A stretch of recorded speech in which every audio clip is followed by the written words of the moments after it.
Boa tarde, gente. Boa Então, nós tarde. vamos começar a falar sobre o livro O Perigo de uma História Única, da Chimamanda. Bom, relembrando que a Chimamanda é uma autora nigeriana muito renomada, né? E ela faz uma análise nesse ensaio sobre o impacto das narrativas na percepção da realidade e, logicamente, na formação da nossa identidade individual e enquanto coletividade. Nesse trabalho, nós vamos explorar os principais temas abordados pela autora, destacando a experiência pessoal e sua visão sobre a importância de desafiar as histórias unidimensionais com o intuito de promover uma representação mais diversa e autêntica. A obra, apesar de curtinha, é um grande livro, né? É bem objetivo em nos alertar sobre os perigos de reduzir a complexidade da experiência humana a uma única narrativa, que não só pode, mas também como distorce a nossa compreensão de mundo e acaba por perpetuar estereótipos, né, culminando em patologias sociais como a xenofobia e o racismo, por exemplo. Nesse livro em questão, a autora ela compartilha algumas experiências de sua infância que lhes permitiram questionar a complexa ideia da representação única. Em palavras mais simples, ela fala sobre uma história contada com uma única versão, né, uma história sem plural. E é um livro bastante interessante porque ele apresenta simultaneamente duas óticas de análise, né? A visão crítica da autora a respeito do estereótipo imagético completamente negativo da África, né, em seio da cultura americana, e ao mesmo tempo a ótica da própria autora a partir do momento em que ela racionaliza já adulta, né, a sua própria construção de mundo. Então, ao mesmo tempo que tem um rico debate sobre a visão etnocêntrica da história, essa história escrita, né, sem plural e forjada de estereótipos, há também, com respeito da palavra aqui, um momento de catarse da própria autora, por meio do seu autoconhecimento e reconhecimento da falta de representatividade nas suas experiências. A partir do momento que ela confronta a sua bagagem cultural, né, que ela fala sobre a cerveja de gengibre britânica e conversas sobre o tempo, ela fala sobre a sua experiência ser extremamente forjada pela ocidentalidade e se desencontra em seus próprios enredos e, assim, é um livro de redescoberta e, ao mesmo tempo, crítica, né, ao externo. Eu achei bastante interessante.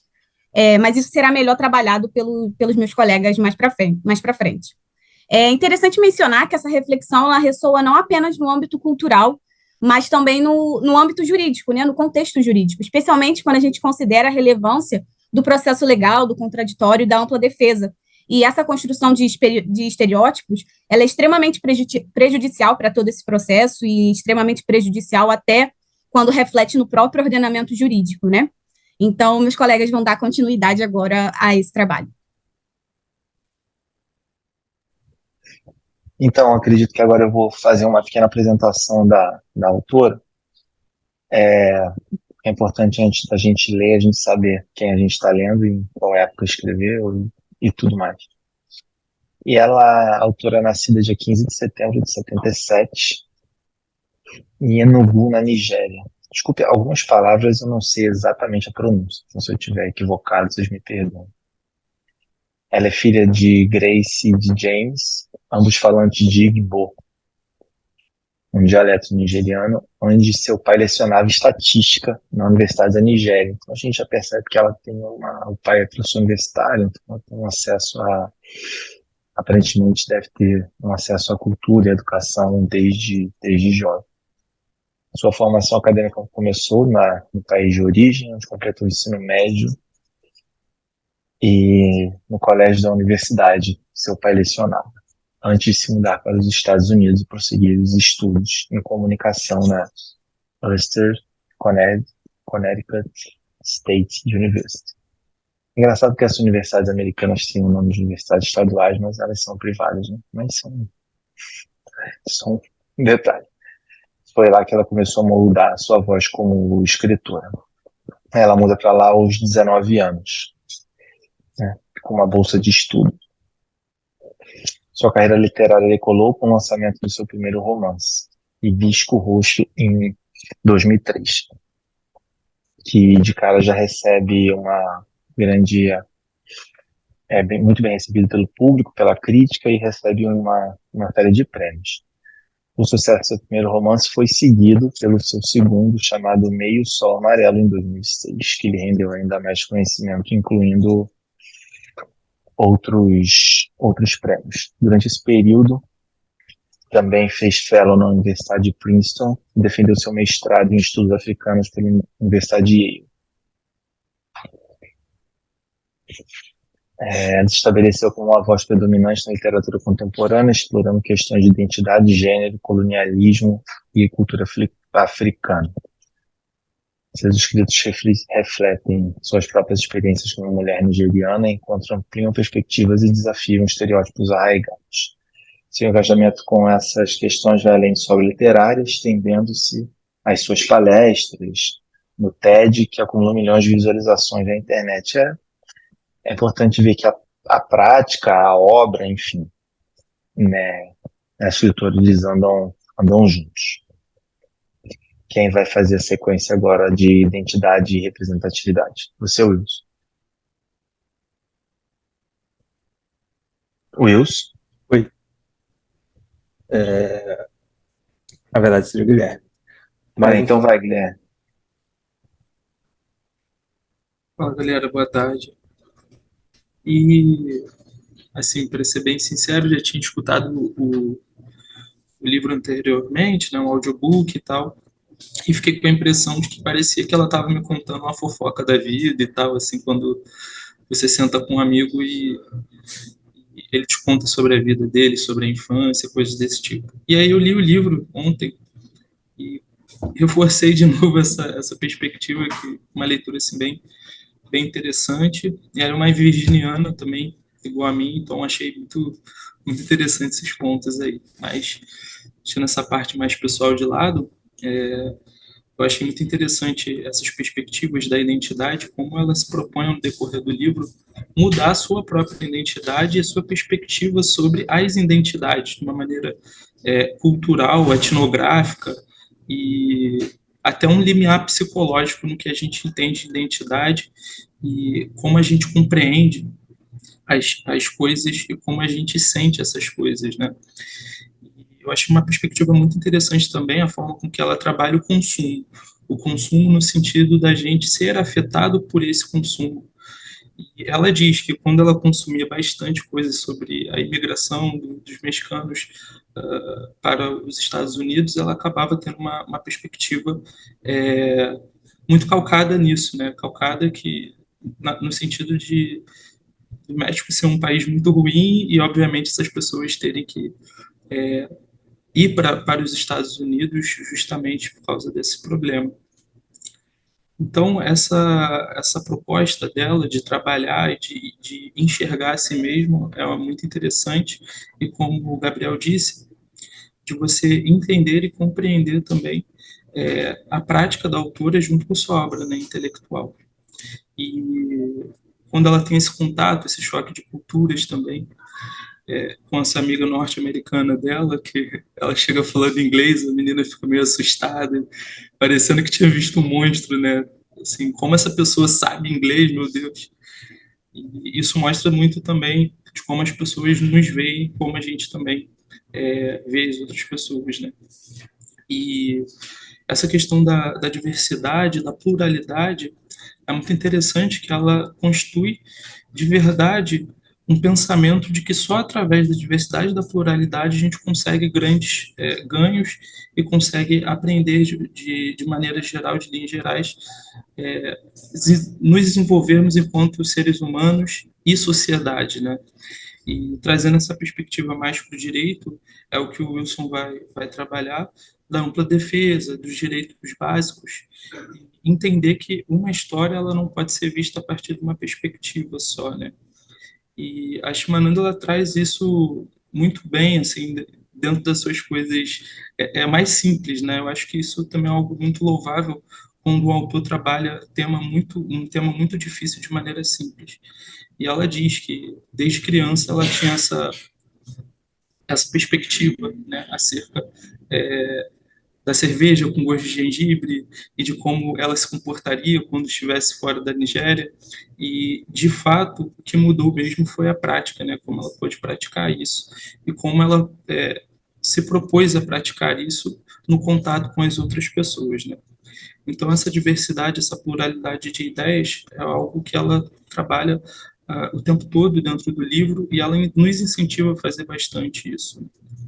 E agora a gente vai ver uma perspectiva um pouco mais voltada para o direito, que é um tema que está assim, não só na nossa vida profissional, a gente lida com história, lida com pessoas, mas como a gente tem visto no judiciário e em todo o mundo, cada vez mais a gente tem perdido a capacidade de escutar o outro, de escutar os lados da história, né? Então, o Wilson vai trabalhar um pouco essa perspectiva, voltar mais para o direito. E é isso, galera. Obrigado por me escutar. Guilherme, é interessante isso que você falou, essa constatação que você fez. Ah, parece que ela está falando comigo numa mesa de bar, né? Parece que é uma conversa de uma mesa de bar. E como é que isso é importante para atingir as pessoas? Isso é uma crítica que a Bell Hooks ela vai fazer para o movimento feminista atual, quando ele entrou na academia, que é o fato da teoria feminista ela ser muito cheia de palavras que as pessoas não entendem. E se eu escrevo uma coisa que as pessoas que não atingiu o público, então eu, enquanto movimento feminista, eu falei. Então, quando eu fiz aqui a seleção dos textos, e eu acho que eu selecionei textos demais para a gente ler, eu acho que nessa ânsia da gente devorar o conhecimento e criar uma base juntos, eu fui selecionando textos que eu achava a literatura, a linguagem simples. Tem uma outra autora que é muito conhecida no mundo do feminismo, que traz reflexões muito interessantes, que é a Judith Butler. Agora, Butler, ela traz reflexões que a gente não entende. A gente que está na universidade é difícil de entender. Eu, enquanto professora universitária, converso isso muito com a professora Laila, e a professora Laila adora a Judith Butler, e dialoga com a Butler. Eu tenho uma dificuldade de compreender. E se a linguagem ela é difícil de entender, e eu entendo que a proposta da Butler é outra, eu não alcanço as pessoas. Então, a Chimamanda, com essa linguagem simples dela, e os dois TED Talkers dela que a gente assistiu, me parece muito que é um stand-up, porque eu ri horrores com as duas palestras que ela dá. Ela tem umas sacadas que são sensacionais e atinge o público. Eu acho que a gente precisa atingir cada vez mais pessoas para explicar o que é o feminismo, para a gente não ficar dentro daquela lógica de que aquelas feministas são isso. Não, calma, existe uma pluralidade tão grande, você está falando com base em quê? Qual é a sua fonte, né? Então, acho que a gente tem que ser o mais acessível possível. Wilson.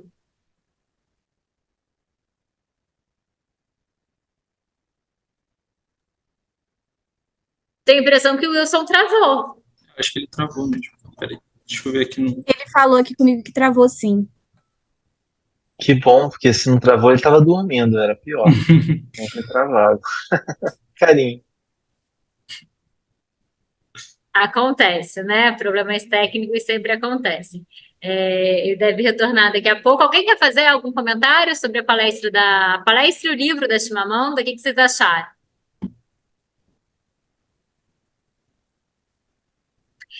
O ponto, o Vitor falou aqui, esse distanciamento, ele acaba construindo a formação de um senso comum deturpado. Qual o grande perigo da história única é a gente acreditar que ela é verdade e a gente precisa observar também que muito do que chega para gente, o que está chegando para gente.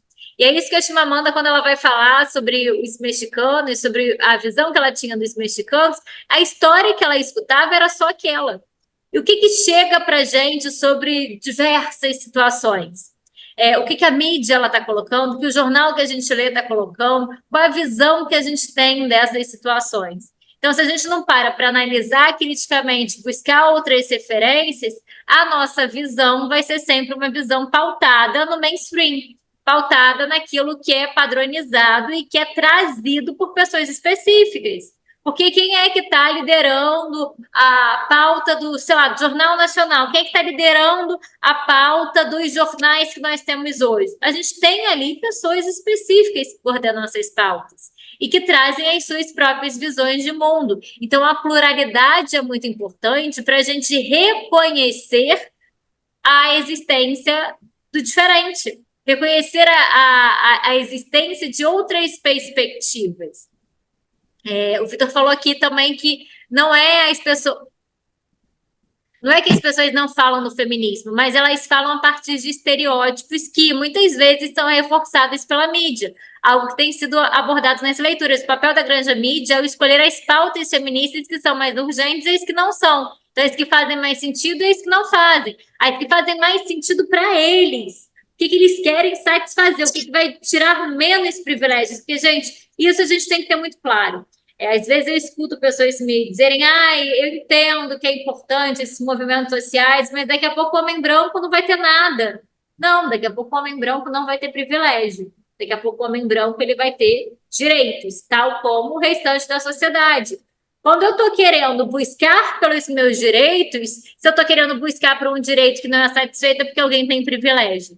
Então, efetivamente, eu quero tirar os privilégios de quem o tem e distribuir em forma de direitos dentro de uma sociedade igualitária. Vamos lá, Wilson. Viu, professora? Aquele computador aqui deu uma travada, eu tive que mudar de lugar. Bom, então agora nós vamos falar sobre o poder da narrativa, que é muito presente no livro e vai fazer um link quando nós adentrarmos na questão do link que nós vamos fazer também com a parte do direito, né? E como a própria Bia, o Guilherme e o Gabriel reforçaram antes, né? O texto ele é bem pautado na questão da narrativa. Então, logo no início ela fala da questão, né, de como ela tinha uma perspectiva, né, um olhar através dos livros que ela lia, né, sobre princesas europeias, né, sobre essa vontade de beber a cerveja de gengibre. Tudo isso é uma forma de mostrar que a narrativa ela tem um poder, né? Então, e isso vai se reforçando conforme você vai lendo aquela história ou ouvindo aquela mesma história, né? E, de certa forma, fazer uma análise crítica, como ela faz quando ela passa, né, a ingressar na faculdade, vai para fazer me fugiu agora a palavra, um intercâmbio, e ela reforça essa questão, né, de trazer um outro olhar, né? Ela vê que não existe só aquela narrativa única, que existe um outro ponto de vista, né, que deve ser considerado. E aí ela acaba, né, fazendo esse cotejo, né, entre o que ela lia desde que ela era pequena e o olhar dela, né, ao se descobrir, né, com as novas leituras, com o novo estudo, né, e aí ela passa a ver que como ela era pautada pela narrativa anterior, a narrativa que era vendida para ela, que era a narrativa hegemônica, né? A narrativa europeia, eurocentrista, branca, enfim, né? E aí, né, a gente parte para o ponto da questão do direito, necessariamente, porque como na narrativa do livro, né, que é uma história que ela contou, né, tanto da história de quando ela chega lá no intercâmbio, que ela é recepcionada por uma aluna que fala, olha, como assim, você fala inglês tão bem? Eu não imaginava que alguém na Nigéria falasse inglês tão bom. Como assim a África, olhando como a África como um país, né, sendo que a África é um continente com, sei lá, mais de 70 países, né, e porque era uma narrativa que não era vendida para ela, para essa pessoa, né, que desconhecia a África. Ela tinha história, ela conhecia os Estados Unidos, conhecia a Europa, mas não conhecia a África. E por que isso é importante quando a gente olha para o aspecto jurídico? Porque tem dois princípios basilares, né, do direito, né, o princípio do devido processo legal e o... Porque depois tem que pegar Opa, desculpa. Ela não viu, você não falou nada com ela, e a gente tem que saber... Tem alguém falando. Eu acho que tem alguém... Quem é que está... Não, perdi. Vai, vamos lá. Retomando aqui. Tem dois princípios basilares, né, no direito, principalmente no direito mundial, mas também muito reforçado aqui no direito brasileiro, inclusive princípios constitucionais, né, que é o direito do devido processo legal e do contraditório ampla defesa, né, ambos no artigo 5º o inciso 54 e o inciso 55 da Constituição. E por que eles são importantes? Porque ele mostra como é importante, né, ter a visão de uma outra perspectiva, né, dar a voz ao outro, verificar a versão, né, dos fatos, para ter uma contraposição de narrativas. Porque quando você tem uma narrativa única, você pode até tomar decisões e criar opiniões equivocadas sobre determinado ponto, né? Então, é sempre importante garantir que exista uma narrativa que contraponha aquela narrativa que você está consumindo ou sendo narrada ali para você. Então, esse é um link muito, assim, que que nós conseguimos como grupo extrair nesse texto que ela falou, para fazer um link, né, com a área que nós estamos estudando, né? E essa traz a importância, né, de se prestar atenção na narrativa, né, e de sempre dar a oportunidade de ouvir opiniões diferentes, até para criar um enriquecimento cultural, ter uma perspectiva, uma valorização da diversidade, né, um olhar com outras perspectivas.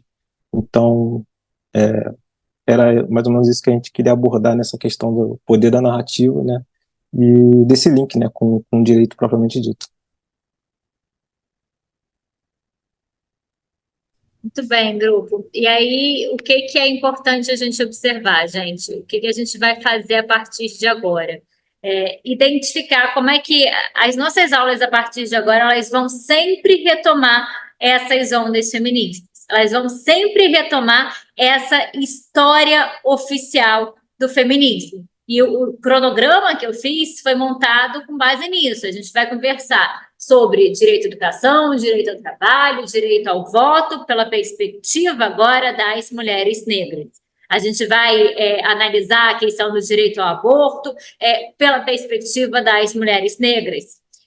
Então, a gente vai trazer uma outra perspectiva. A gente já não conhecia a perspectiva do feminismo, agora a gente está conhecendo, mas, para além disso, a gente vai conhecer outras histórias que foram silenciadas dentro do próprio movimento feminista e que agora estão vindo à tona cada vez mais forte. Com base nisso, a gente vai também compreender aqui como é que o feminismo ele se desenvolveu na América Latina. Eu já adiantei para vocês. Se a segunda onda ela se desenvolveu nos Estados Unidos e na Europa, na década de 60, 70, se a gente olha para o feminismo na América Latina, se a gente olha para o contexto histórico da América Latina nesse período, eu não tenho como desenvolver um movimento social forte, consolidado nesse momento. Eu estou em período de ditadura latino-americana e durante as ditaduras militares não tinha espaço para manifestações. Então, o que as mulheres fizeram nesse período no Brasil não foi clamar pelos seus direitos sexuais e reprodutivos. Não é que as demandas pelo direito ao próprio corpo não tenham existido aqui, mas não houve o mesmo clamor da revolução sexual existente nos países europeus e americanos. Aqui as mulheres elas estavam preocupadas em lutar contra a ditadura. Elas estavam preocupadas em não serem violentadas ao lutarem contra o regime. Então, a gente tem aqui E aí, existe também autores que tentam trazer genealogias próprias de feminismo para a América Latina e para o Brasil. E aí, a gente volta para a mesma questão. Ao criar uma genealogia própria, eu traço uma história oficial e esqueço também de outras histórias. Então, o que a gente vai começar a revelar a partir de agora é quais são essas outras histórias. O que foi esquecido de ser contado para a gente nesse momento. Tranquilo, gente? Nayara já me salientou aqui, eu perguntei para ela agora, ela me contou que todos os grupos já estão formados, gostei muito da relatoria do grupo de vocês, mas como o texto foi pequeno, Guilherme, Gabriel, Beatriz, eu deixei de falar alguém.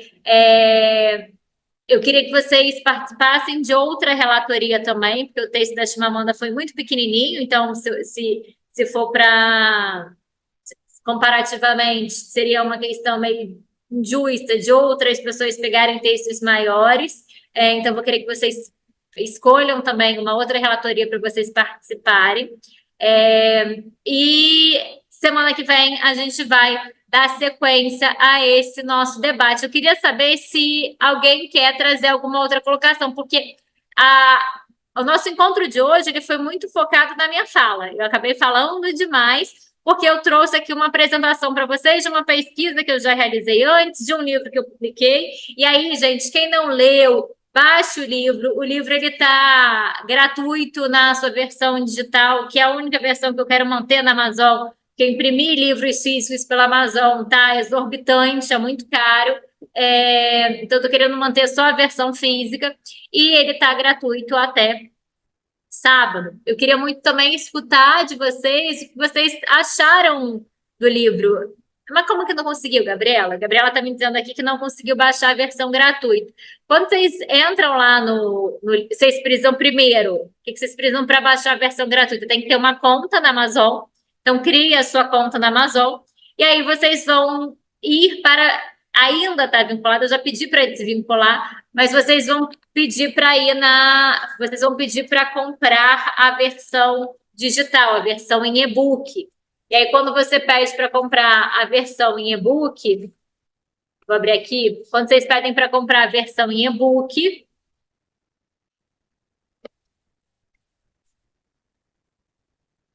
quando você vai ter ali duas opções, Kindle, deixa eu ver se eu consigo compartilhar com vocês.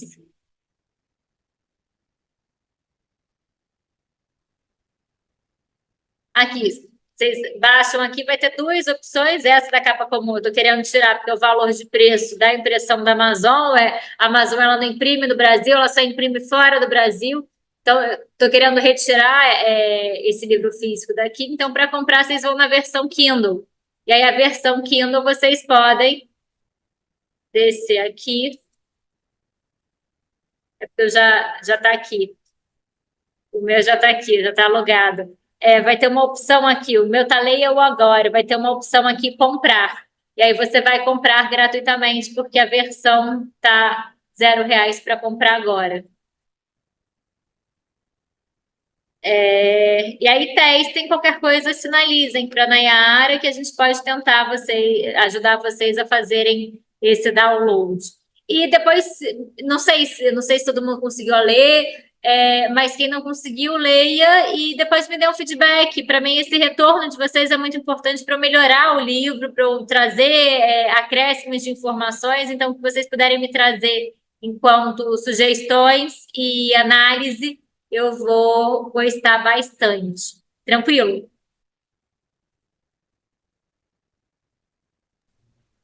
Maravilha. Gente, então eu vou encerrar aqui. A gente se encontra na semana que vem. Foi um prazer conversar com vocês hoje. Nas próximas semanas, tenho certeza que vocês vão falar mais. Venham preparados para debater os textos, ok? Eu quero escutar mais sobre vocês. Beijo. Beijo. Tchau, tchau. Obrigado. Bom fim de